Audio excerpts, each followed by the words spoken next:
What's up, Degenerate Nation? Welcome to the Big Bets on Campus podcast presented by BetMGM. This is the Week 3 college football betting preview. I'm Stuckey, and joining me, as always, Colin Wilson. Colin, it's not the most appetizing slate, but that's why we have betting lines, and there's some gross matchups on the board that we're going to talk about, which is why I'm wearing my Stogies with Pogie shirt.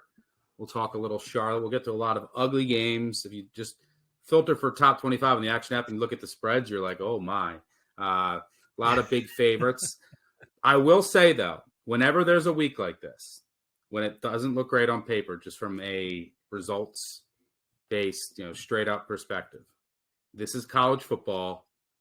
I can almost guarantee you something crazy will happen. Someone that you don't expect. And it's hard to find because you can't expect it. Someone you don't expect will go down this weekend. That's usually what happens when you have a college football card that looks like it's going to be boring and chalky. So, Colin, if you had a guess, just you're throwing a complete dart. There's no logic behind it because no one can see these things coming. Who potentially goes down as a big favorite? Is it Florida State in a hurricane? That's the ultimate variance, but I don't know. Boston College it's hard to envision. Anything you can possibly see? Does Bert Emanuel finally show up, right? Can we get all this Notre Dame love to chill out a little bit? We're not fading Notre Dame this week. We're not fading Notre Dame. If I had to go really out on a limb, I'm uncomfortable with Penn State going to play Illinois. Because Bielema has given James Franklin issues in the past. Not that I want to give Brett Bielema out a whole bunch of love, but, he always finds a way to coach against James Franklin. That's a scary game. That's a scary game for sure. Yeah. And there's a lot of look-ahead spots, which we'll get to.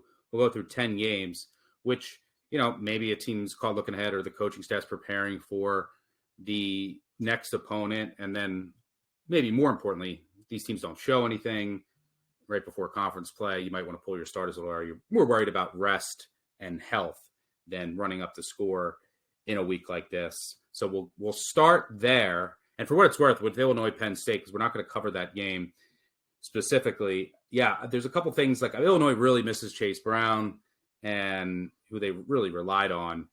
Their defense looks slow. I mean, a program like that, it's hard to replace when you lose three guys in the top 75 in the secondary.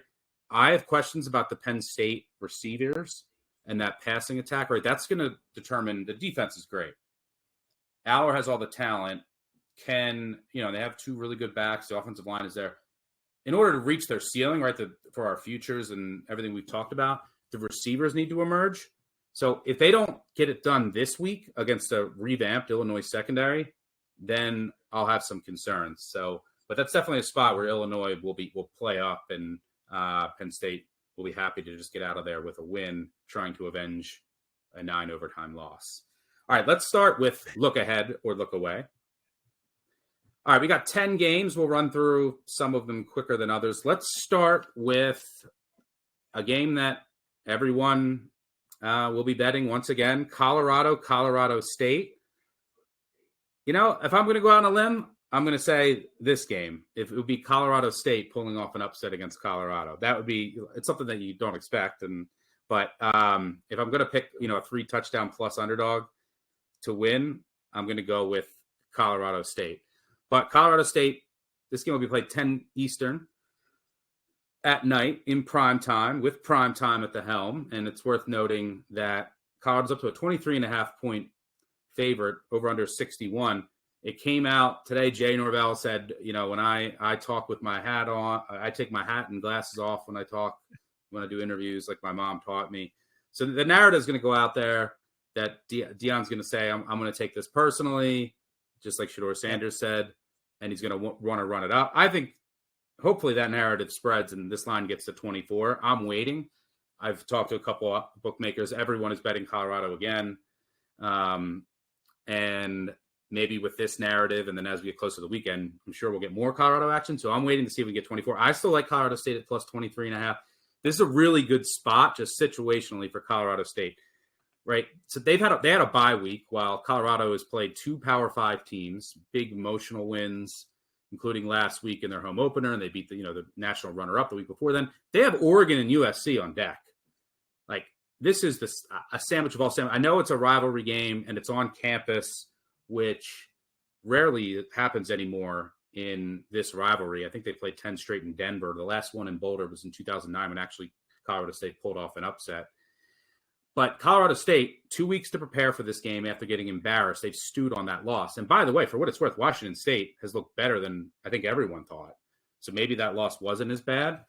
But this is definitely a major sandwich spot. Colorado State's also going with a new quarterback in Nicolosi, that he actually was the one who had – the game was kind of out of hand, who had the most success moving the ball. But he's got 2 weeks to prepare for this Colorado defense that I think is gettable. We'll see if he can just take snaps. That'll be a step in the right direction compared to last week. And I think this Colorado State team could have some success with their defensive line. So I haven't bet any Colorado game. I haven't touched anything with Colorado this entire year. I think I have enough data and have seen enough as far as their strengths and weaknesses to say that in this particular spot, 23 and a half, 24 is too big. So I'm going to be on Colorado State here. And do you agree? Oh, yeah. I mean, I have a Colorado State game of the year, thanks to all the fans out there that pointed out how bad the number is. But I believe in Colorado State. I have all season. You and Brett have plus 10. That's some good CLV there. That's some good CLV. But you know what? Other people have been bitching the first couple of weeks about their CLV not winning a thing. So we'll see if my reverse CLV can do anything. But if I didn't have a game of the year bet, I absolutely would bet Colorado State, because this is a great spot right after these high emotional games where Fox has done their pregame live from your field. You got Oregon, USC coming up here after this. Do you really care about this game? Maybe you do now that Jay Norvell, which I love Jay Norvell, but now that Jay Norvell is kind of, poking the bear here, we'll see where the narrative goes here, but it's going to definitely help the spread. I would take the very last number. And Jay Norvell did deliver on one aspect. He said, in Mountain West Conference media days, he said that, the breakout player was going to be Justice Ross Simmons. We saw that against Wazoo, 3.6 yards per route run, 123 yards on 5 catches. He is as explosive as Torrey Horton on the other side. So my question there is, do we see some Travis Hunter fatigue? Because the other side of the defense and coverage from a corner perspective and a safety perspective has not been good whatsoever. So, Travis Hunter can only do so much on the offensive side of the ball. This would be game 3. Is it a third game in a row with 120 plus snaps, maybe 150? Is there some fatigue at some point? Because these wide receivers can absolutely fly. I'm not putting a lot of stock in that Wazoo box score. Wazoo proved to me last week that they are a legit top 25, top 30 team. And we know what Colorado is. They're third down explosives. They're defensive havoc. That is going to run out at some point. So, yeah, I would absolutely buy a huge number here. Yeah, I mean, in this particular spot, for most teams, who they just played, who they have on deck would work in the favor of the underdog here, right? But I don't know if Deion might just run it up with Shador for his Heisman. He might want to run it up on Jay Norvell for what he said.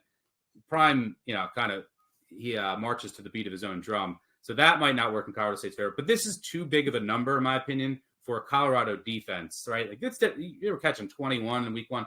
The game was, one possession spread, about a field goal last week. This is a much different story, trying to cover, 24 points with a defense that we know is not going to be good.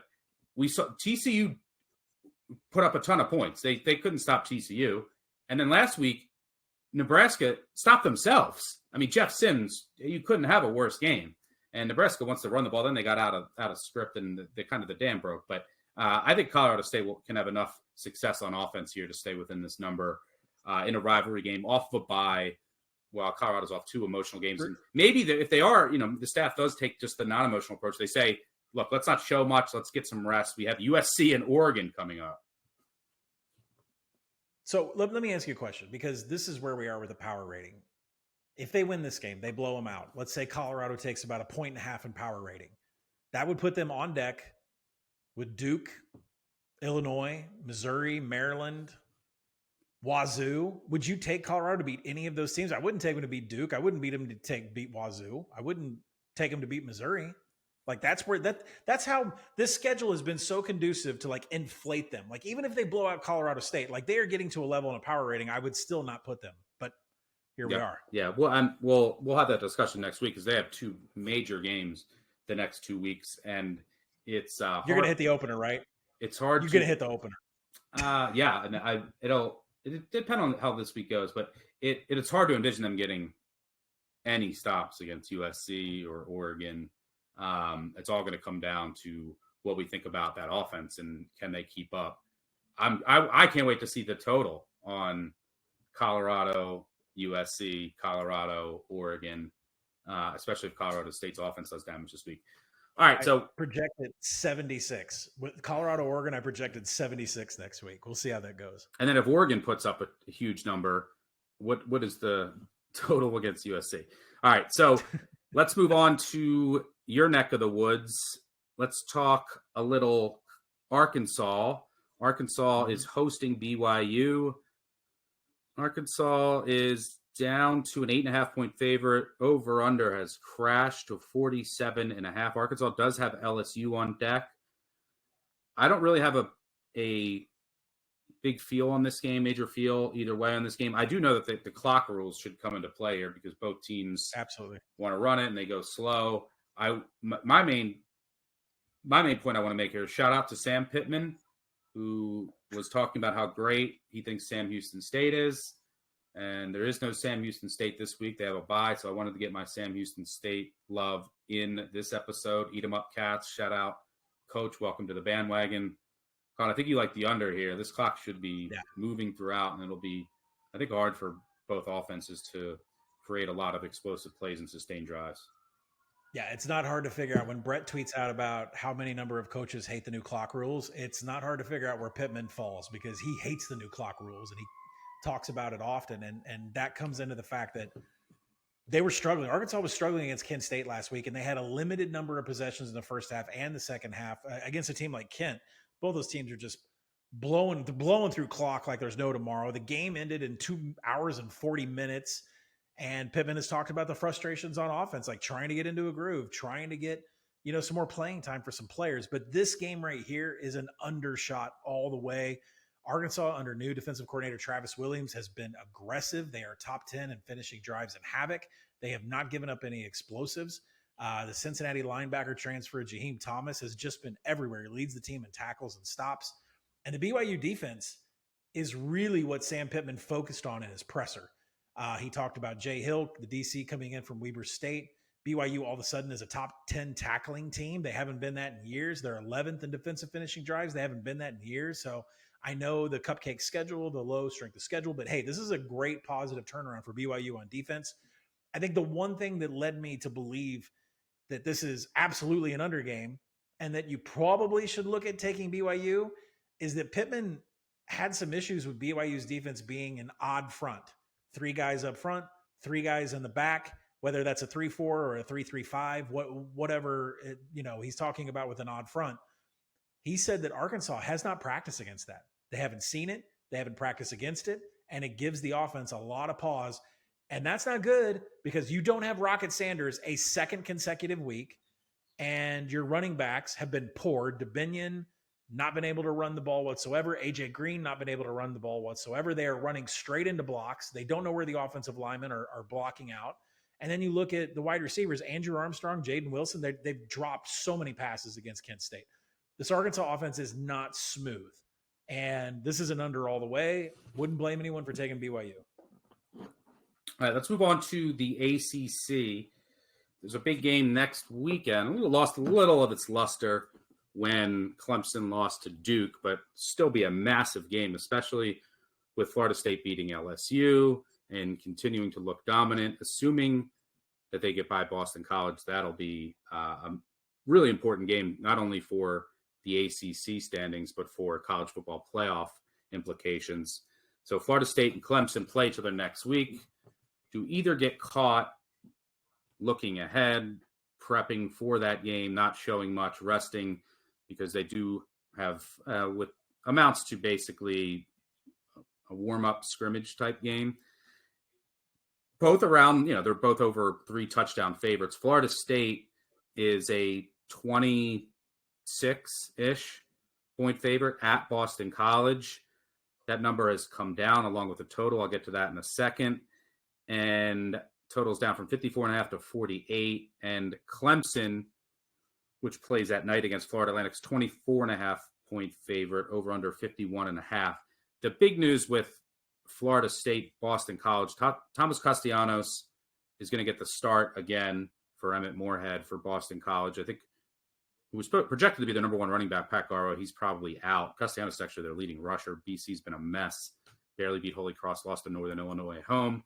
This number has come down, not because of BC love, but because of the hurricane, which will impact a number of FCS games at the FBS level. Primarily, it's going to be UConn, FIU. We've seen that number come down. UConn's quarterback, Fagnano, your boy, he's out for the year. So Tyquan Robinson, the former Penn State transfer, will take over there. And FIU can't really throw the ball, so maybe the weather doesn't really impact them as much. Well, neither team can really throw the ball. It's be interesting to see how that plays out. But Florida State, Boston College, look, should be raining. High 67. The wind is the biggest thing. The rain doesn't really matter. The winds, as of now, northwest 28 to 30 miles per hour. Gusts as high as 40 to 45. That's major. If you go back historically, these extreme wind games, even against the closing number, which will impact field goals, obviously trying to throw the ball. These extreme wind games have done very well against, obviously before the move, but even after the market adjusts and the market does get in front of these early to midweek, and we've seen both of these totals crash. So BC in a good spot, catching close to 4 touchdowns in a hurricane. It has to be somewhat worth a look. Any thoughts on them or FAU? I mean, I would love to get into this number, but the problem is when Pat Garwo is not going to play, that leaves Kai Robichaux out just to run the ball. I don't expect Thomas Castellanos to be able to throw the ball in 20-mile-an-hour winds, 40-mile-an-hour gusts. And if you look at Alumni Stadium, that's what I love about our Action Labs. You can go in and see the wind orientation, if it's going to be like straight on from end zone to end zone or sideline to sideline. And this one is cross stadium winds. So from sideline to sideline, that's going to be a huge problem. I don't think either team is going to have a lot of success throwing the ball, might not even attempt to throw the ball. So when you look at that, will Boston College be able to run against the Florida State front seven? No, not even if the weather was fine, they'd be able to run against the Florida State front seven. To me, this game screams 28-0. I would be more comfortable. I think the best bet in this game is Boston College under 10.5 on a team total. And then when you get to Florida Atlantic Clemson, this is an under here all the way. I mean, the two items that came out of Dabo's presser, Casey Thompson is a quarterback that can attack the defense, and their turnovers have to improve. Clemson is -2 net turnovers, but they've had 3 fumbles, 2 INTs. And, Casey Thompson went berserk against Monmouth. He had, 5-to-1 TD to INT ratio, and FAU really cut down on the drops. And against Ohio, they had 6 drops, but they didn't have any last week. So, Dabo mentioned that there's some offensive line shuffling going on, especially at right tackle. So I don't, Cade Klubnik, he talked specifically about Cade Klubnik. He needs to go from having catastrophic plays to bad plays. We are still working with Cade to stop from having catastrophic plays. So for me, this is an under here all the way. I'm not sure Clemson can put up their share of points. Yeah, I would still look at the under in Florida State, BC, even after the move. Florida State can just load the box here. I don't know if Boston College really moves the ball. And Florida State with Clemson on deck in this weather, right? They're not going to be chucking all over the field. Like they're going to build a big lead and then probably just want to get out of Dodge, right? Like if this game could second half under, if it's out of hand, you would just see a ton of running in the second half, especially from Florida State. Moving on to the Big 12, the big story of last week, which we covered a couple of times on the new BCS and our recap episode, Texas, very dominant victory at Alabama. They have Baylor on deck. We'll see what the Baylor quarterback situation looks like by that time. Blake Shapen could be back. First, the classic sandwich spot, though. Texas has Wyoming. They're hosting Wyoming, who beat Texas Tech at home. Texas is a 29.5 point favorite here, over under 48.5. I mean, Texas just was so impressive last week. I don't know if Wyoming has the horses to keep up. It's definitely a good spot, but I'm staying away. Any love for the Pokes? There's some love for the over that I have here. I mean, Wyoming continues to have really good offensive output. 31 against Portland State, although we know Portland State got blown up for 80 against Oregon. But Peasley is still throwing the ball. There's a massive upgrade all around offensively compared to last year. He got banged up, by the way, but is expected to play. Yeah, he should be playing in this, but it's tough to say if there's a letdown or an overlook here for Texas, because I went back in history to look at the Longhorns. Like, what happens? What do you do after a big game? Last year, they lost to Bama by 1, just a heartbreaker. You would expect them to not show up the next week.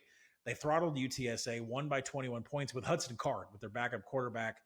And that was before a trip to Texas Tech. So it was the same kind of sandwich spot last year, and they had no problems throttling UTSA.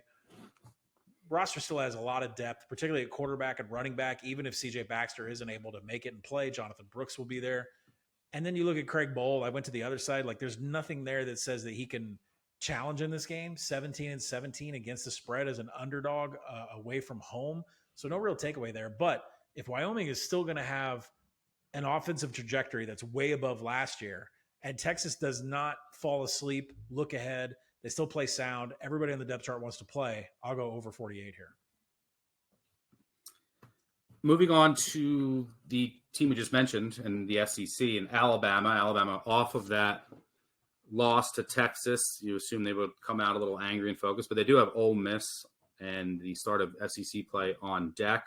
Alabama will travel to South Florida, their first road non-conference game against a group of 5 teams since 2003 against Hawaii. South Florida, I think there were some shirts out there, like just cover the spread. Alabama is a 32-point favorite.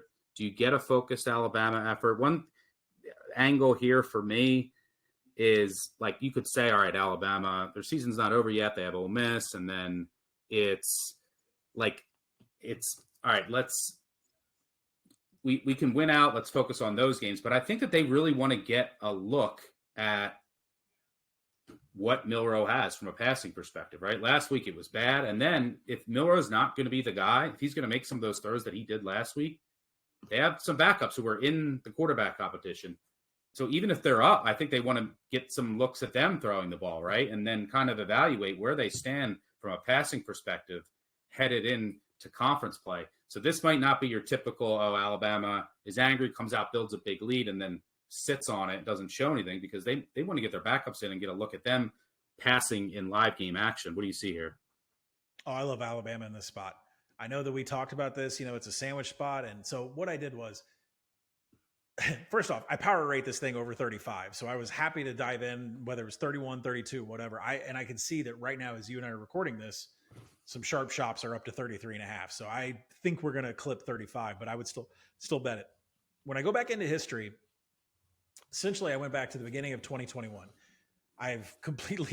College football is so different since the pandemic. I kind of throw out 2020. So let's go back to 2021. There have been 7 games against non-Power 5 teams, not including Cincinnati in the playoff. That's a different story. But 7 games against non-Power 5 teams since the beginning of 2021. And Nick Saban absolutely drummed all 7 of them. Middle Tennessee, Austin Peay, ULM, Utah State, New Mexico State, Southern Miss, and Mercer. Combined score, 375-45. That is an average of 54 for Alabama and 6.5 for their opponents. Saban has wailed on these spots since the beginning of 2021. Now, I don't know if it's to appease the boosters. I don't know if it's to get people off his case for what's happening in Power 5 games or against the SEC, but he is hammering them. So I was ready to bet Alabama anyways. They're away from home. You talk to players. Maybe it's a good thing. It might be like a home. It might also be like a home game. I mean, like it's in Tampa. I mean, there'd probably be more Bama fans than South Florida fans there. Well, we see this in college basketball. Like, teams leave. They have so much noise and distractions at home between coaches, press, girlfriends, all that shit. And then you get on the road, you can focus on the task at hand, which I think is what's going to happen here. So, and USF, I feel terrible that I bet over 3 on their win total, because they are god awful. They struggled in passing downs against Western Kentucky and Florida A&M. Florida A&M specifically held South Florida to 4.1 yards per attempt in passing downs. They're bad. They're real bad. So Alabama all the way here. Yeah, we'll see with South Florida. Let me see if I have an update here. We'll see with South Florida.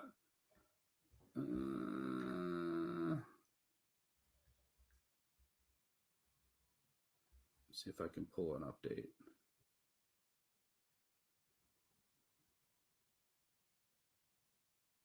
They got Milroe, Buckner, Simpson, and Lonergan listed as co-starters at the top of the depth chart. Yeah, Byron Brown left with a wrist injury. He was replaced by Bryce Archie. Bohannon was supposed to be their starting quarterback, but he has a labrum injury and missed the first 2 games. It's unclear when he'll return. But Bohannon's on the depth chart. Yeah, I don't know what's going on there, but he's out indefinitely. I'm sure that offense would look a little bit better if he was in there. The other side of the Alabama-Ole Miss coin is, of course, Ole Miss. The Rebels will host Georgia Tech. 18.5-point favorite. This number come down a bit, sitting in a dead range. I think we disagree on this game. I love Georgia Tech here in this spot. I'll explain why, then you can counter. This is Ole Miss from a situational perspective. They have Alabama on deck. They just escaped with a bogus cover on the road against a ranked Tulane team. Meanwhile, Georgia Tech had a cupcake last week. They should come into this game ready and rested. I'm a huge fan of this Georgia Tech offensive coordinator, Buster Faulkner. I think he's going to be a name that you're going to be hearing of in the next couple of years. And Ole Miss, I just don't think that Lane wants to show much here with these huge games coming up on deck. There might be a little lack of focus, a little preparation for Alabama during this week. And if you look historically, Kiffin is just 7-12-1 against the spread as a favorite of more than 17 points. That's 36.8%. 3-9-1 against the spread in non-conference in that situation. 0-3 at Ole Miss. So I think Georgia Tech, it was the Ole Miss defense too. I don't trust them to lay this kind of number. We even saw Tulane should have arguably won that game with their backup quarterback. Michael Pratt didn't even play. So with the spot, what I expect from Lane, even if he builds a big lead, easy backdoor shot here. I think Georgia Tech's offense is still a little bit undervalued, and their secondary can hang with this Ole Miss passing attack. So yeah, I like Georgia Tech with the points, but you like Ole Miss, right? I do. I bought them on open at 19. It sunk a little bit. I think that is a combination of a lot of things. First off, Ole Miss shouldn't have covered every number against Tulane. Kai Horton was able to go out there as a backup quarterback and run Ole Miss's defense up and down the field, winning almost the entire game. If you can't tell that I had a Green Wave ticket.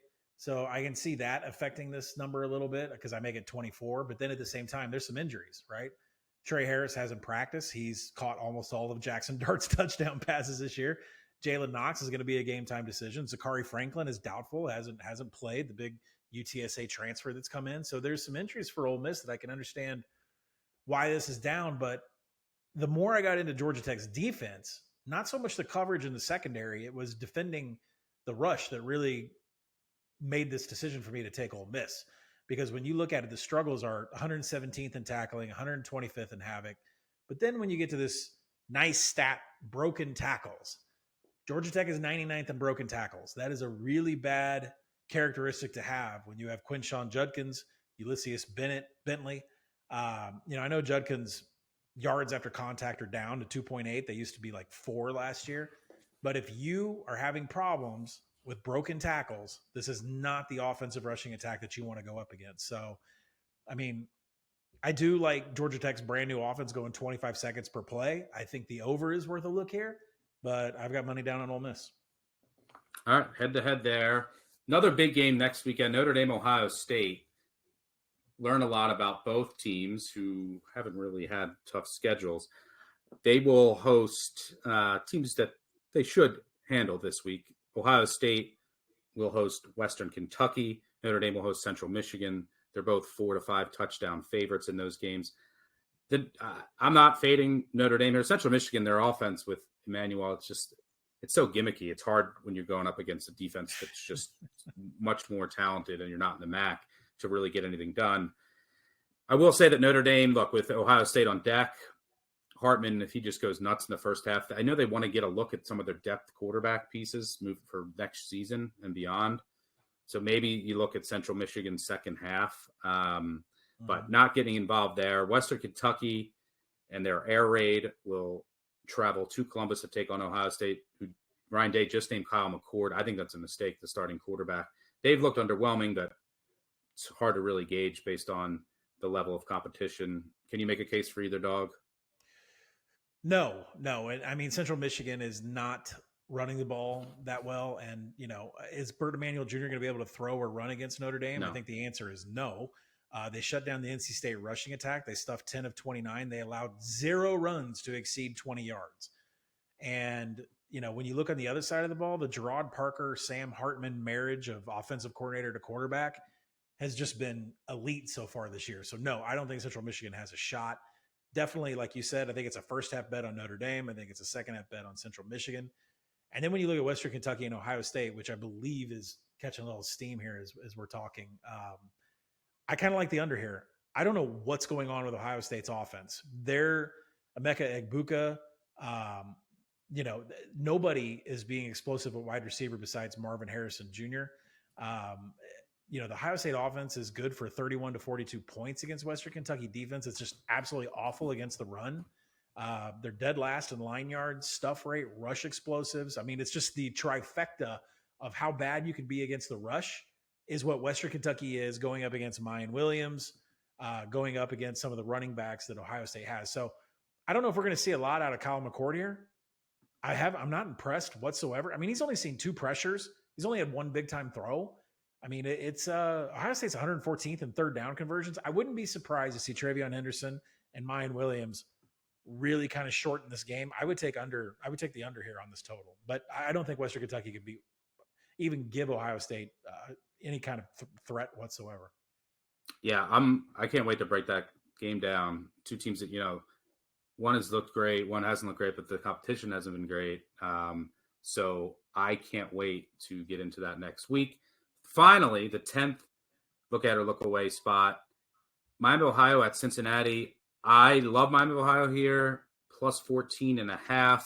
This is, for what it's worth, the oldest, the oldest non-conference rivalry in college football. First played in 1888. Cincinnati's won 16 in a row to take a 1-game lead in the head-to-head series, and it's also the longest continuously played rivalry in all of college football, dating back to 1888. So when I break this game down, if you rewind to 2 weeks ago, and for people into like the trophies, this is the battle for the victory bell. If you fast forward to 2 weeks ago, Miami, Ohio was catching the same number range between 14 and 17 against Miami. Right now, Miami took care of business. And then we saw how good Miami was against Texas A&M, backing that up. But Miami of Ohio also exceeded expectations against UMass. But now Miami of Ohio is catching a similar number at Cincy. I know they're playing their 3rd straight road game, but if you go back in history, teams playing their 3rd straight road game over the past 20 years, 53.2% against the spread, covering by an average of 1.5 points per game. So it hasn't, either the market overvalues it or it's not really a big deal with college kids, especially early in the season. So I just think this number is too high, and I think it's mainly because of what Cincy did last week. Now, a lot of people upgraded Cincy a lot. I disagree with that. Cincy has looked better. I'll give them that than I thought they would under Satterfield, and Emory Jones is a perfect fit for his system. But I think last week had more to do with Pitt than it did Cincy. And as you look in the market right now, I think the market is also saying, all right, there's issues with Pitt because West Virginia is taking a lot of money. Yep. So I attributed that more to who Pitt is going to be than who Cincy is this year. And this is a terrible spot for Cincy coming off that upset win on the road. They have hosting Oklahoma on deck, their Big 12 opener, home debut. And with this Miami of Ohio team, they have a big enough offensive line, like which is a rarity in the MAC, to compete with some of these, teams like Cincy. The thing that I was worried about with Miami of Ohio coming into this season is their offense. They need an alpha receiver, and they lost that in Mac Hippenhammer. But I mean, Gage Larverdane has emerged as that guy. He had 8 catches against Miami. Last week, he had 8 catches, 273 yards, and 3 touchdowns against UMass. 8, 273, and 3. The C-Lot transfer seems to be that guy. So, you have an experienced quarterback here in Brett Gabbert, 5th-year starter, on the road in a hostile environment. I'll trust him to stay within 2 touchdowns, in a sleepy potential spot where Cincy maybe is a little flat, looking ahead to Oklahoma off a big win. You also have a coach in Chuck Martin who in these spots is very conservative, which, like, if they were in a round robin dog, I would hate, but he'll punt on 4th and 1. And this total's 45. I'll happily take 14.5 in the spot. Give me the Red Hawks. Any thoughts here? Yeah, that's the last price point you're going to buy it at, because I make this game 13.5, and I actually would buy Cincinnati at 13.5. So I'm going to be watching this, and I have problems on both sides. And maybe you can diffuse this, because when I did my research, I had some serious issues with Miami of Ohio. First off, the team is 130th in offensive momentum killer. Offensive momentum killer is a stat that looks at interceptions, fumbles, sacks, 4th downs, turnovers, 10-plus yard penalties, all the things that stop your offense. Miami of Ohio is almost dead last offensively. When I go to the defensive side of the ball for Miami of Ohio, they're 130th in tackling. They're 131st in 3rd down conversion percentage. Their opponents are just converting everything, and that's a really bad stat to have when Cincinnati offensively, Satterfield's got to go with Emory Jones. I mean, they're top 20 in quality drives and finishing drives, and if Miami of Ohio can't get them off the field, Cincinnati is averaging 5.5 points on 13 drives that have crossed the 40-yard line. That's a lot of points. So is Miami all of a sudden going to be able to get them off the field on 3rd downs? I don't know. So I think you're good at 14.5, but at 13.5, I'm buying Cincinnati. Yeah, need 14.5 here. Goes any lower, I am off of it. All right, before we move on here, as a reminder, the BBOC podcast is presented by BetMGM. Use bonus code ACTION when signing up to get up to $1,500 paid back in bonus bets if your first bet loses. For new users in Arizona, Colorado, Illinois, Indiana, Iowa, Louisiana, Maryland, Massachusetts, Michigan, New Jersey, Ohio, Pennsylvania, Tennessee, Virginia, West Virginia, and Wyoming. Terms and conditions apply. Must be 21 or older. Gambling problem? Call 1-800-GAMBLER. All right, let's get to the marquee matchups of the week. There's not many, so this will be a very quick segment. We'll start with Kansas State at Missouri. This should be a pretty fun game. Initially, Kansas State, both these teams are 2-0 for what it's worth. Over-under's down a tick to 48, 47.5. Kansas State initially took money. Now Missouri is starting to take money. One thing that, I would watch, Kansas State's looked really impressive. While, even though both these teams are 2-0, they got here different ways. Kansas State's looked really impressive. They destroyed Troy. Missouri, on the other hand, it's been a little I mean, they barely beat Middle Tennessee last week. There's a couple injuries worth watching. Kansas State's been playing their first 2 games without their starting right tackle. And they returned their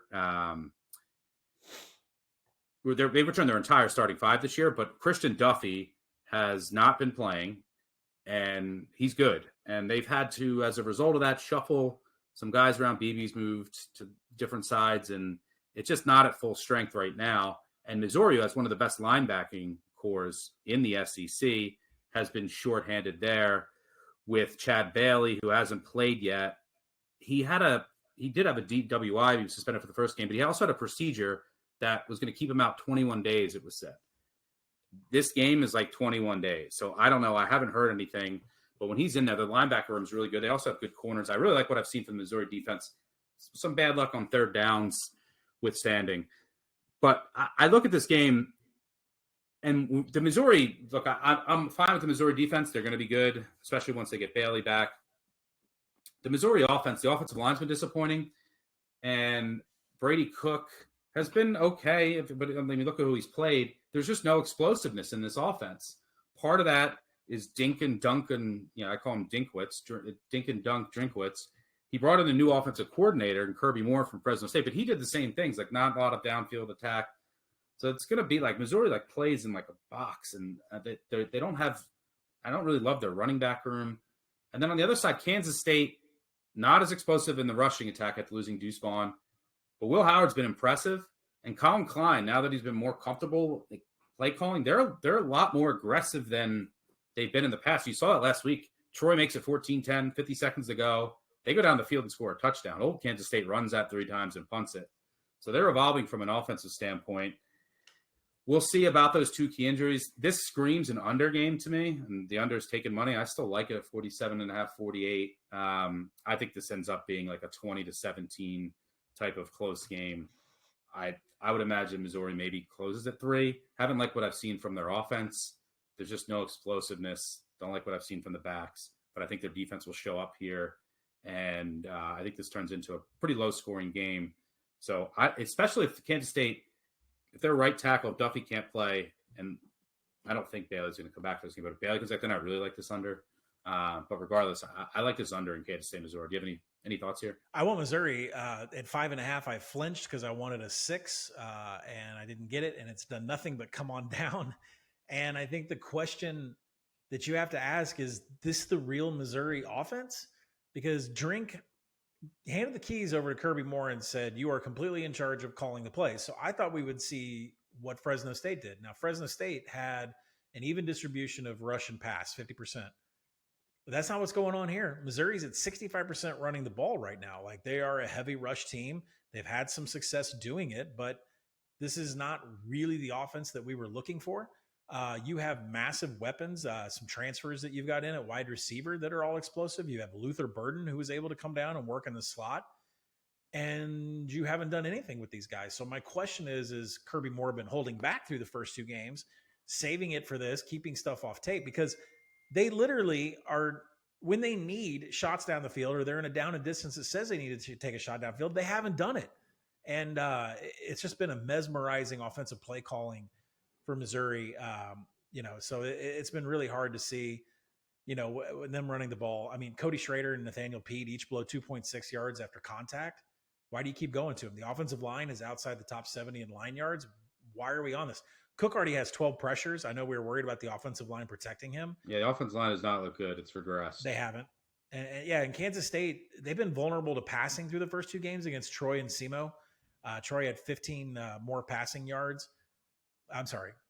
Troy had more 15-yard passes. They had 6 total. They were able to get a little bit explosive down the field. They had 2 explosive drives, and that's not a very good offense. So, Kansas State, they've had issues in the trench. Their offensive line is also outside the top 70 in stuff rate and line yards. So, I'm going to bet this live. And the reason I'm betting it live is because I want to see if Missouri is going to come out with a completely different offensive game plan. These are 2 new corners for Kansas State. Jacob Parrish, Will Lee. They've got to defend, Luther Burden. I don't know if one of them is going to come in and do the slot or if they're going to move Luther Burden outside. I want to see one series from Missouri. And if I can get a 6 live, that's what I'm going to bet. Yeah, I like the under here. I think this, maybe Missouri opens up, but I'm not a big Brady Cook guy, and I trust this Missouri defense. Before we'll see, by the way, how electric the crowd is for this game. A little bit of a rivalry game, Missouri, Kansas State. Noon kick on SEC Network. Coach Drink. I mean, the name Dink for Dink and Dunk, but also Coach Drink for Drink. Talking about early kickoffs, wants students to get a little drunker and rowdier. So we'll see. Plenty of places to do that in Columbia. We'll see what the crowd looks like. Let's see if they get a good crowd and then a little home bump. All right, probably the biggest marquee game of the day, Tennessee at Florida, 7 p.m. Eastern on ESPN. Florida's taken a little bit of money from 7.5-ish, 7 down to 6.5. I think this touched 5.5 one point. You got some Tennessee buyback. Over-under has also come down to 58.5. Tennessee has not won at Florida since 2003. Lost 10 straight. This is the most they've been favored by in the history of the series. We've done this before in the podcast, and it hasn't ended well. Telling people to bet Graham Mertz. I like Florida here. I like your boy, Billy Napier. Scared money don't make money. I'm taking that to heart here and backing Graham Mertz as a dog.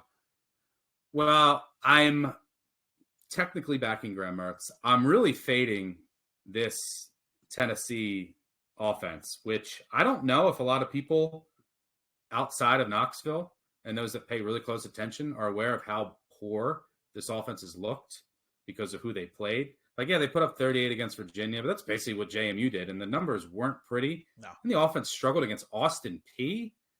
Austin P, the Governors. Look, there's been bad drops, and this is an offense that lost a tackle to the NFL, two wide receivers to the NFL, and then Hendon Hooker. Joe Milton has a rocket arm. Everyone knows it. It's impressive. He's going to hit some crazy downfield passes and show it off sometime, but he's just not consistent from an accuracy standpoint. And this offense needs rhythm. It needs timing, and it looks all pretty when you're hitting those downfield shots. Everyone remembers Jalen Hyatt having 1 million touchdowns against Alabama. But what makes that offense operate so well is you also hit all of the underneath routes and the running backs. And Hooker did that with amazing accuracy. Milton is not. And they're just not able to sustain drives. There's too many 3 and outs. So I think he's going to make a critical mistake or two against this Florida team. I don't think they're going to be able to sustain drives. And then on the other side of the ball, and look, there's something else to watch here is their offensive line. Cooper Mays, we'll see if he plays. First team all SEC center, hasn't played yet. He's further, I think he's going to try to give it a go. We'll see if he's healthy. On the other side of the ball, for what it's worth, Florida, their really good center is going to return this week from injury. He's already on the depth chart, slated to return in Kingsley Eguakin. And I think what's going to happen is Florida is going to be able to control the clock, control the pace of this game with their rushing attack. That's what they want to do here. They want to lean on their 2 backs in Montrell Johnson and Trevor Etienne. And then they want Mertz to just make the easy throws, right? They don't want him in passing downs, needing to throw it downfield. They want to rely on Johnson. They want to rely on Etienne. And I think they can get a push against this Tennessee defense, control the clock. Crowd will still be in it. Control the tempo of this game, which is a huge key because one of these teams wants to come out firing and go fast. The other, in the Napier offense, run first. They want to keep Tennessee on the sidelines. So I'm fading Milton here. I'm backing Florida at home in the Swamp. I actually think they win this game outright. 100% agree. Florida could win this game outright. I've bet it on the side. I guarantee it's going to be in some round robins. If Tennessee's offense last year was a Lamborghini, this is a shit heap jalopy of an offense. Joe Milton didn't log a single big time throw against Austin P. There were four drops on the day. It was ugly. I mean, if you look at their catchable ball rate, it shows that Milton is not throwing catchable balls. Like the wide receivers are having to do all the work. Now, when you look at further, like that's accuracy. Let's talk about depth. Milton's numbers on balls over 10 yards has dropped from adjusted completion percentage rate from 59% in his career, passes over 10 yards. That's down to 46%. I mean, he can't hit anybody in stride, on target, which is what you have. And he's played Virginia and Austin P. And I can't even get into how, like, that is not good. Your strength of schedule is like 115th. But you know who has improved? The Florida defense under Austin Armstrong, who I can't even believe is 29 years old. Florida right now, top 10 against the run in terms of success rate, line yards. They haven't allowed any explosives. They're top 20 in tackling. This is exactly what we expected from the Southern Miss move. Fundamentally sound, tackling, success rate, line yards, no explosives. The Florida defense kind of tails off in havoc. They haven't really produced it yet. There isn't a pass rush, but I think that's kind of by design. Only rush 3 or 4, let everybody else sit back. Neither Utah or McNeese State generated any explosives. I mean, Utah logged 1 pass and 1 run over 20 yards. I'm impressed by that. And then, the Tennessee defense is a little bit improved, but I mean, like I said, the strength of schedule is bottom 20 in the nation. It's Virginia, it's Austin P. The Florida offensive line can absolutely take over this game. They're 5th in line yards. They're 21st in stuff rate. And that's going up against a Utah front 7 that I think is the best in the Pac-12. So, I mean, Florida was only... And they haven't played with their starting center either, who returns this week. Exactly. Montrell Johnson, Trevor Etienne, not only do they average 6 yards per rush, they've each generated 5 targets out of the backfield. So I'm finally starting to see the coach that will not be named, what he ran at Louisiana. I'm finally starting to see that in this offense after, him being there for a while. So I think Florida not only just covers here, I think we're going to be chomping all day. Yeah, from what I heard, they really wanted, from a couple people, they really wanted Sam Hartman, and they made a move, but were outbidded. What do you think? How big was that bag that Notre Dame put out there for Hartman? It had to be because he didn't consider anybody. He didn't waver on the offensive coordinator. Like when Tommy Rees was there when Sam Hartman took that bag. It had to be a huge bag. Yeah. For what it's worth, your boy, Billy Napier, 17-5 against the spread, 77.3% as an underdog, covering by an average margin of 8 points per game. You could say, oh, yeah, well, he was in the Sun Belt Billy. 5-0 against the spread last year as an underdog, with 4 of the 5 coming against ranked teams. And part of that is we know if we need Napier to get in the back door in this game, they're down 10 late. He's probably going to get us there. All right, so we agree. We're both like Florida in this matchup, both backing Graham Mertz. What could possibly go wrong? Before we move on here, I should mention another Power 5 matchup, Washington, Michigan State. Washington 16.5-point favorite here, over under 55.5. Big news with Michigan State is the coaching change. Both of these teams are 2-0. This game's at this day at this game's not even on TV. This is on Peacock. That's TV. 5 p.m. Eastern on Peacock. But not for everyone. I'm saying WWE. I'm saying how can this game with a lack of marquee matchups, Washington Michigan State's not even on like a major network. How bad some of these matchups are? Do you know the game at noon Eastern on FS1? So FS1 is not like FS2, right? Or it's FS1 usually gets a decent game, a watchable game. FS1 noon Eastern game is Boise, North Dakota. Like, not even North Dakota State. Bad. Yeah, Boise, North Dakota. Boise looking for their first win of the season in that matchup. But anything Washington, Michigan State, coaching changes, D'Antonio back. It's hard to really gauge how Michigan State's going to respond to all this. Maybe they rally. Maybe it's a huge distraction. I know it's going to be hard for them to stop their Washington offense regardless. I'm probably staying away here now that this number's at 16.5. I think to me it's Washington or nothing, but too hard for me to gauge. Do you have any thoughts there? I think it's 17.5. You start to look Michigan State. I think that's a little oversold in the market. I mean, Mark D'Antonio is back. He's assisting in all aspects of the program. Harlan Barnett, I guess, is the interim coach here, but D'Antonio hired Barnett in 2007. They were together. He was on staff till 2014.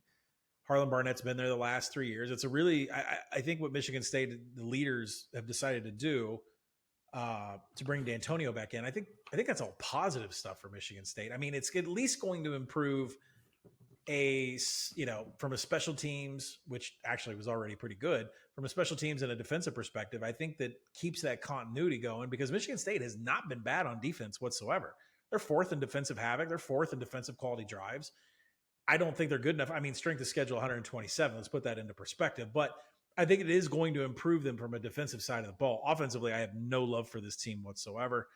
I mean, Sparty, they're 8th in rushing success rate, but Jalen Berger is very pedestrian. Nathan Carter is only 3.3 yards after contact. Can they stop Jalen McMillan in the slot from doing crossers?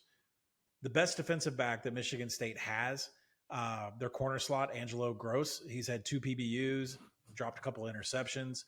I think he's going to play really tight defense on Jalen McMillan, but they have no other answers on the outside whatsoever. But saying that, 17.5 is where you're going to start looking at Michigan State. I would not get wrapped up in this number whatsoever if you had anything below 17 with Washington. Yeah, I'm curious to see what Michigan State looks like. It's really hard to gauge anything right now. They played, Richmond and Central Michigan, who they pulled away from in the second half. Right. So we'll learn a lot about where they stand and how all of the chaos and coaching shuffling on the back end impacts them this weekend with a big game in East Lansing. All right, before we move on here, I do want to remind everyone to make sure you check out Mike Calabrese and Mike Ionel on the Group of 5 Deep Dive every Wednesday morning here on BBOC, talking all things Group of 5. They cashed their anti-Trent Dilfer ticket last week in the UAB game, which led to an incredible clip in the Dilfer press conference talking about marrying a smoke show. Make sure you check that out. but they always do a great job covering all of the Group of 5 action. So make sure you check that out, especially critical this week with a lot of, not many Power 5 sexy matchups. So make sure you check them out to get some additional Group of 5 insight. You and I both outkicked our coverage with our marriages, like we legitimately married above our heads, and we would never go around saying I married a smoke show. Who the hell? I told my wife that. Oh yeah, I told my wife that, but are you telling a guy in a press conference that? I mean, come on. Yeah. I mean, you do that in like high school. You're like, I'm dating a smoke show. Right. All right. On a week like this, I think it's time to bring back at least one game. FC yes or no. Love it. There is, we have, I think, 4 ranked FCS teams are traveling to Pac-12 teams. So it'll be interesting to see if the Pac-12 can avoid a potential upset at home. We've certainly seen them in the past. I think the most intriguing game. So let me pull up the schedule here. See, we have Lions on. We have FCS power ratings at Action Network now, so we can project. I know as Stuck and I are recording this, there's nothing on the board, but we can at least say where we would buy and where we'd sell. Yeah, they're coming out later and later in the market. I think it's a pretty inefficient market. So coming out later and later with each passing year. But Weber State is at Utah. You have NC Central, who's also ranked. They're going to UCLA. Sacramento State, intriguing game there because that's Troy Taylor's old team. They're 2-0. They're going to Stanford. But the most intriguing game, I think, is 2-0 Idaho, who I think is up to number 5 in the FC ranks. They destroyed Nevada last week. And they're playing a Cal team that, looked good against North Texas. Then there was an ugly game last week against Auburn. But Cal better be ready for quarterback Giovanni McCoy from Idaho, who can sling it. And I think he was the FCS freshman All-American last year. If I had to bet money on this, if there was a market, I would say he's probably a quarterback on a FBS team next year and hits the transfer market after this year. But Idaho can score. They can sling it. So Cal better be ready. Any interest in this game? I mean, I can give you all the projections. I know Action Network, we projected the game at about 21.5. SP Plus is at 16. Sagarin is at 16.5. I suspect we'll probably see 14.5, 15, 16 open up in the market. I think it opens 17. I don't care what it opens. Idaho is getting money from me the second it opens. I've got my line watcher on turned in Action Labs. I'm ready to hit open. I'm ready to bet this all the way down to 7. So I'm ready to hit it on Idaho.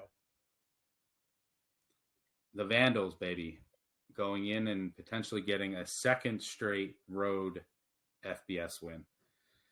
All right, everyone's favorite segment. It's time to take out some trash. The trash man has arrived. All right, let's start with where should we start? Let me pull up my trash can so I can start pulling out some trash pieces from here. All right, let's start with the Battle of I-25. New Mexico State, which this rivalry started before New Mexico was even a state. I like New Mexico here. Shocker, fading New Mexico State again. Did it against UMass, did it against Liberty. I'm going to sound like a broken record, but this team came in super overvalued because they beat a bunch of corpses. They beat the corpse of Liberty and a bunch of FCS teams last year to get to a bowl, and then they beat Bowling Green, who's terrible. And they came in with this overinflated market rating. I had them as one of the 3 worst teams in the country. And Diego Pavia, their quarterback, Pavia, I guess I should say, if you look against FCS teams, he tore up another FCS team this year. Against FCS teams and the corpse of Liberty last year, he has, I think, 12 touchdowns and no interceptions. In all other games, he has 8 touchdowns, 9 interceptions. The passing offense is just not good. The defense is going to take a step back after they lost some of the pieces on the back end. Look no further than the Liberty game. Like last year, they beat Liberty by 24 because Liberty didn't show up. They were 24-point underdogs. We got them as they were only catching 9. It went down to 9. I got to lay some more 9.5 with Liberty. I don't know why the market likes this team, and I don't think that they're better. I think they're actually worse than last year. New Mexico, meanwhile, it's hard to really gauge what we have from them. They got blown out by Texas A&M, as one would expect, and then they played an FCS school. But I actually think that they have a big upgrade at quarterback, and a guy that we used to like in Dylan Hopkins. He came with his old offensive coordinator. New Mexico is still one of the worst teams in the country, but they've had no quarterback play. I'm talking negative quarterback play in the past couple of years. Hopkins actually is a big upgrade there. It's kind of like UMass. They went from no quarterback. Like when Olsen comes in, it's the most horrendous thing you'll ever see. So I power rate New Mexico higher than New Mexico State, who's coming across country after playing Liberty. New Mexico, I think, gets this done. Happy to lay 1.5, 2, up to 2.5. You agree? Absolutely agree. I mean, I power rate this thing at 2 for New Mexico State, but that doesn't mean that the matchup doesn't favor the Lobos here. When you mention, Brian Vincent being offensive coordinator, when you mention having his quarterback and you have Dylan Hopkins in play, they're top 25 in passing success rate. Strength of schedule is 27th. I mean, they've faced some pretty good competition here, but New Mexico is also top 20 in big play rate. Can you pass against New Mexico State's defense? Absolutely. They're 131st in tackling. They're almost dead last in coverage grades by PFF. Let's go with it. New Mexico has an identity. We know what they want to do, and they're going to be able to expose New Mexico State. Yeah, and for what it's worth, Jerry Kill might not coach this game. He's, and like now you're dealing with, after coming across the country, he's dealing with a sickness. Hope he is well. I know that he's like overcome cancer and some other illnesses before, so I hope he gets okay. But as from a football and betting perspective, like he's out, and then you have like their offensive coordinator who is Tim Beck. He's had to take over the reins of the day-to-day activity, so he's probably not giving as much attention to the offensive game plan, and so that's a lot to deal with in a week where you're coming across country and then making the trip across I-25 to play New Mexico. So let's go Lobos. All right. If you thought New Mexico State, which I think is on Mountain West Network, was I believe, we're going to lay it with Iowa. Laying 4 touchdowns with Iowa against Western Michigan. Western Michigan is horrendous. I mean, they lost 48-3 to Syracuse. Could have been 100-3. Syracuse was up 45-3 at the half, and then just said, "Okay, we're cool." And they had no offense. They lost all their skill position players. They were gutted by the portal on defense too. And their quarterback, their quarterback room is dreadful. They still don't know who their quarterback's going to be. You might see multiple quarterbacks regardless. It's disgusting. Iowa is a 28.5 point favorite here. You can actually find a 28 out there. And I would wait. If you have to lay, I would lay up to 29.5. So if you can't find a 28.5 at one of your books, I would wait to see if you get 28s in a dead range of 28.5, 29. But I just think that Iowa, first of all, like I don't know how Western Michigan's going to score. So it basically comes down to this. I think this is going to play out similar to Nevada last year. We laid 24. It took 7 hours, multiple delays. Hopefully it doesn't take that long this year. But I don't think that they're going to score. So can Iowa get the 28 plus? I think so. This Western Michigan defense is horrendous. And this is the chance for Brian Ferentz to drive up the score, get his average up for his contract incentives. Like, this is your last real chance to put up a big number. Last time these teams played, 59-3 back in 2014, Iowa won. I wouldn't be surprised to see a similar number. Now that I said that, it's going to end 17-3. But I wouldn't be Western Michigan special teams are also off. I wouldn't be surprised if Iowa scores on special teams if they score on a pick 6. These Western Michigan quarterbacks going up against the secondary is bad news. Laying it with Iowa, I project by the way, laying 4 touchdown favorite, total under 43 hasn't happened in 15 years at the FBS level. This is like, I'll say 42-3 Iowa. I'm trying to see if yes, team total 35.5 on Iowa. They have not eclipsed 25 points yet. We got to get you got to get Ferentz'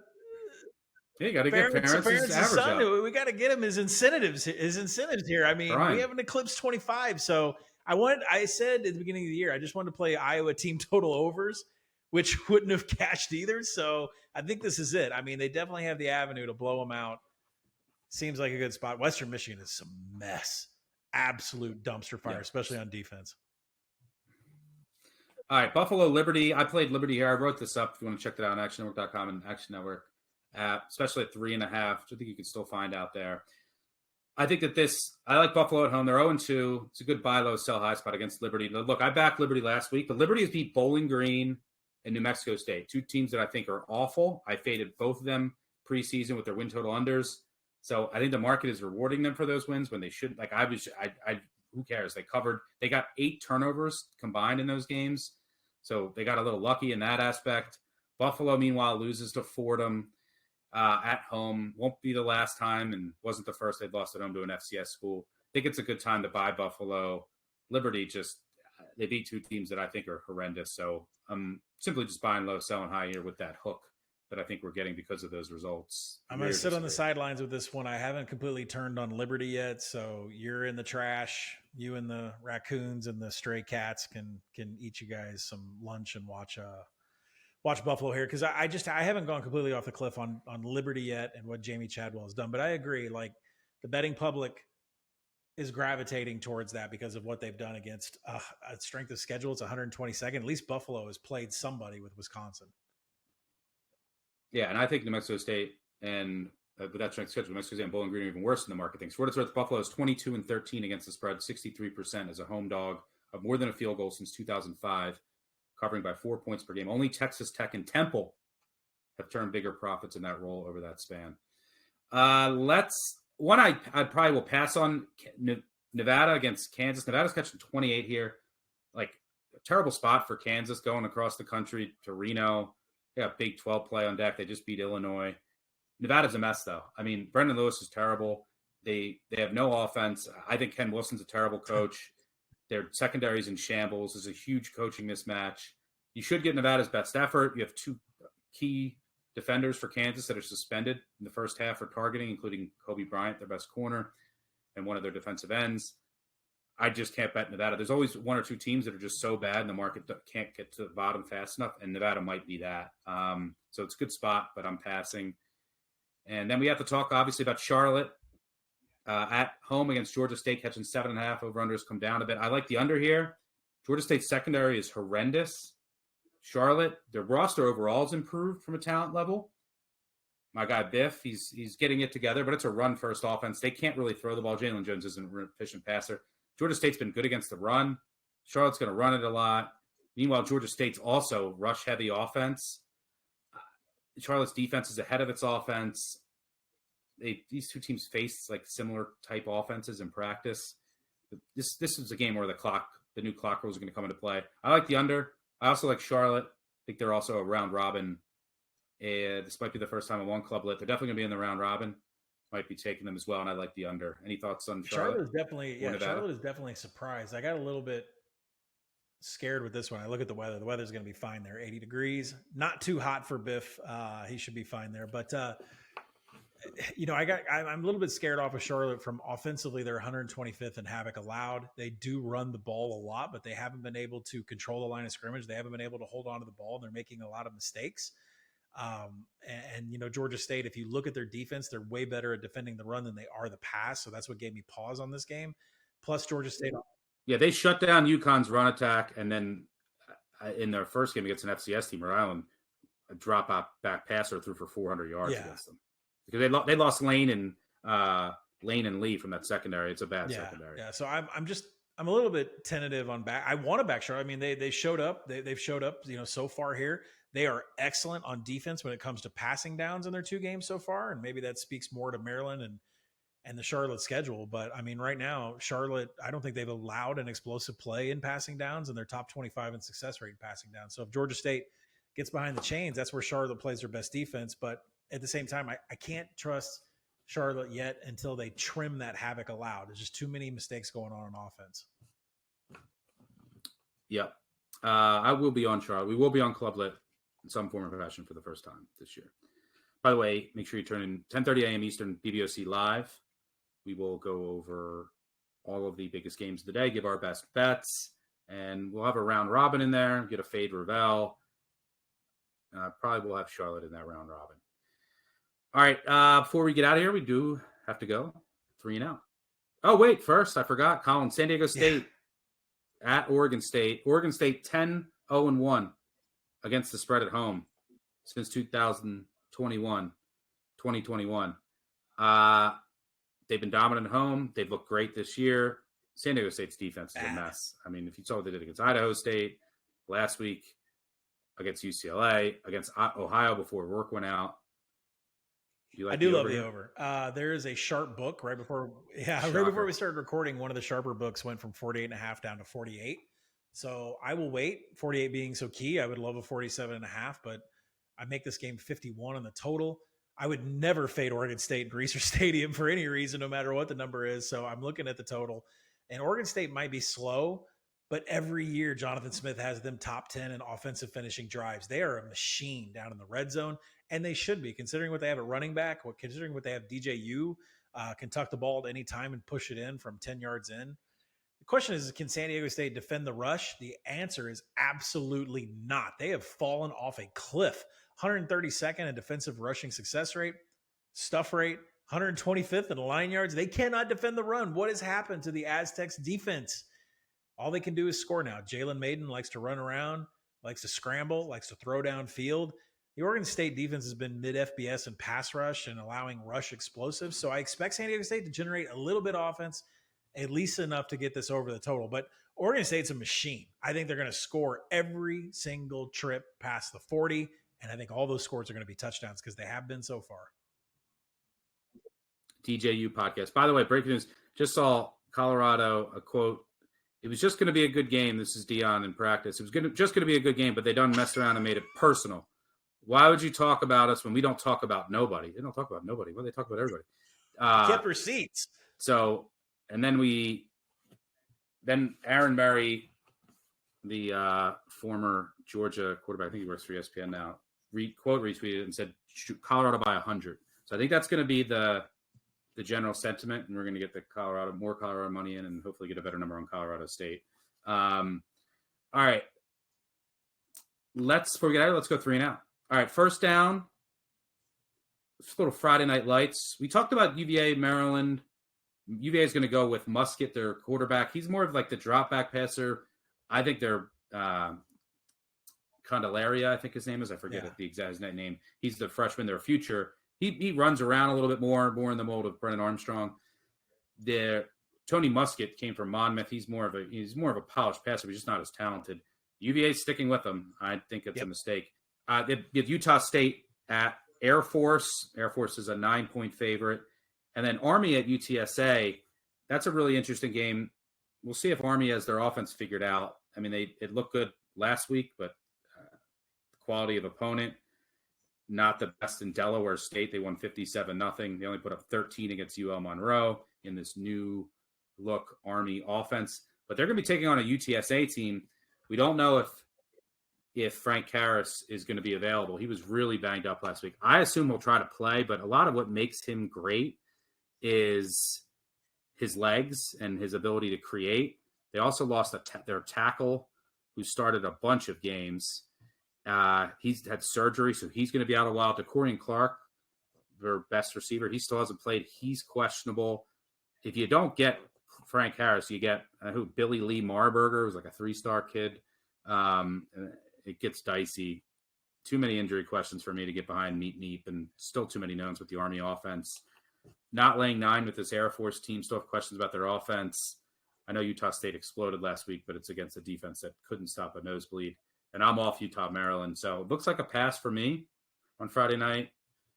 Anything that you want to mention? UTSA here? Is an underplay if Frank Harris can't go, because UTSA has been fantastic at stopping the rush. They're 7th in defensive stuff rate, 19th in defensive line yards, which means they're going to be able to stop. Yeah, their D-line it's been really good. And if it's not going to be Frank Harris going, I can see this being just a very boring game to watch. So I would look for the under there. Especially if Clark's not in. They just lost their really good tackle. Now, so I would look for the under there. Maryland, Virginia, I think this Maryland number is going to take off. I keep saying that, and it's still kind of hovering about 14.5, 15. I understand Virginia had a nice little offensive outburst against James Madison, but that is a James Madison defense, not not a Big Ten defense. So we'll see, if Maryland can provide a better defensive effort there. But Virginia cannot defend explosives whatsoever. And Talia Tagovailoa and that Maryland offense, that's all they are, is an explosive powder keg. Can't move the chains, just big chunk plays. So I would take Maryland all the way up to 17. All right, let's go to second down, our favorite overdog. I already talked about mine. We're going with Iowa laying over 4 touchdowns, good to 29.5. I don't see how Western Michigan scores without flukes, and they might even give Iowa points on special teams and or defense. Iowa actually has a serviceable quarterback now who I think is fully healthy in Cade McNamara. This is the game where Brian Ferentz needs to get his scoring average up for his contract, but I just don't think Western Michigan scores, and their defense is so bad, so I'll trust Iowa to pour it on at home and get into at least the 30s, maybe the 40s. What could go wrong in Kinnick? But I'm rolling with the Hawkeyes. Who you going with your favorite? I'm going to go with a steaming Alabama in the market right now. I would stop buying at 35, but Saban has absolutely pounded non-Power 5 teams since the beginning of 2021. You can look back at 7 games against the Middle Tennessees, the Austin Peays, the ULMs of the world, and the average score is 54 to 6.5. Saban has absolutely dominated these spots. I think it's a good thing that they're leaving Tuscaloosa to get all that noise out of the background from family, friends, girlfriends, reporters. It doesn't matter. You're going on the road. It's going to allow them to focus here. And South Florida is worse than we expected this season. They have struggled in passing downs against both their opponents, Western Kentucky and Florida A&M. And Florida A&M specifically held South Florida just 4 yards per attempt in passing downs. That is not good. Oh, by the way, Florida A&M also had 10 passes over 15 yards on the South Florida defense. That's insane. I'm going to take Alabama to roll here. I'd stop buying at 35. All right, and then let's go to third down before we close up shop here. Our favorite underdog in our underdog moneyline parlay. I'll kick things off. I'm going to go with your boy, Billy Napier, and Florida to get it done against Tennessee. This is primarily a fate of Tennessee in that offense, which is just not clicking. Milton is just not operating that offense efficiently, not accurate enough. There's also drop issues. The offensive line has had some shuffling, and I think Florida will be able to capitalize, get enough 3 and outs, potentially force Milton into some mistakes. And then when they have the ball with Johnson and Etienne and that offensive line that gets their center back, I think they'll be able to control the clock, control the tempo of this game, which is a key factor. And I think they get the outright win in the swamp where Tennessee hasn't won since 2003. So let's roll with the Gators. Who you going? Well, I saw you put the Gators in, and I agree. And I want to get one cash. So I was going to go long shot with Northern Illinois, but nope. I'm going to take something a little bit shorter. Let's get this to the house. I'm going to go James Madison over Troy. This is not the same Troy defense that we were used to last year. Nope. Through 2 games, they've allowed 30 to Stephen F. Austin, 42 to Kansas State, who just kept adding every time Troy tried to cover that game. Troy has lost all their havoc. They're bottom 20 right now. There is no pass rush. They are not tackling behind the line of scrimmage. And Troy defensive quality drives right now is outside the top 100. Their defensive finishing drives outside the top 100. Everybody's marching up and down the field and getting points. It's a very bad sign for covering for Troy in the future. James Madison's playing great on defense against the rush. They just can't defend the pass. And I don't fear Gunnar Watson of Troy. He's already got 3 big-time throws and 5 turnover-worthy plays. As a matter of fact, his turnover-worthy play rate right now is 8%. That's double what he's posted any other year, double what he's posted in his career. He's just making way too many mistakes. Let's roll with Jordan McLeod passing, Reggie Brown receiving, and Kalen Black averaging 3.7 yards on contact when he's running the ball. I love James Madison here to get it outright. All right, let's go Dukes. So James Madison and Florida for your moneyline underdogs. All right, that'll do it for us. It's a slate. It's not the prettiest slate, but it's a slate and there's lines. So us college football bettors will enjoy it regardless. So let's have a weekend, have a winning weekend. And then from here on out, next weekend is absolutely electric. And then every weekend from there on out, filled with marquee matchups. We are getting into the heart of the college football season. It's great to be back. Thanks to all of you for tuning in. And before we get out of here, I do want to remind everyone, if you're into NFL Pick'em pools, don't forget the Favorites Podcast free contest. Still open for registration. Only 3,000 of the $120,000 cash prize pool has been awarded. You can't make money if you don't play, like Billy Napier would say. Favorites.actionnetwork.com. That's favorites.actionnetwork.com. Last week, 10 entries tied for first, so 10 people made $300 each in a free contest. So be sure to sign up and make your picks before Sunday. Again, that's favorites.actionnetwork.com. It literally costs nothing, so why not? All right, that'll do it for us. I do have a couple giveaways. 5-star reviews really help us out. If you're listening on YouTube, by the way, hit that subscribe and like button. Those help us out as well. But Cabo Dave, Cabo Rave, thanks for the review. Maylox04, what up? Always see you out on Twitter. Telestar1, thanks for a very in-depth insider review. Let's go. That'll be it for now. Don't worry if you left the reviews. And if you already left one, leave another one, grab someone else's phone. 5-star review. Don't care what you say. We'll always do a bunch of giveaways. But if I mentioned you, reach out to our producer, Matt Mitchell, or myself if you don't know who that is, and we'll get you some gear. But those really help us out. Thanks for tuning in. Thanks as always to Colin. Thanks to our producer, Matt Mitchell, on the back end. Thanks to our video producers as well. Thanks, of course, once again to all of you. And make sure you subscribe, unsubscribe, tell a friend, tell an enemy. You know the deal. We will see you on Saturday morning, 10:30 a.m. Eastern for BBOC Live. And then we will be back with a recap on Monday morning and weekday preview. And then the new BCS, which will air live on YouTube Tuesday mornings, 10 a.m. Eastern, and then be out in podcast form later that day. And then, again, the group of 5 guys every Wednesday. Jam-packed schedule. Make sure you check it all out. All worthwhile. Thanks for tuning in. Let's have a weekend. We'll catch you all. Peace later. out. Cheers.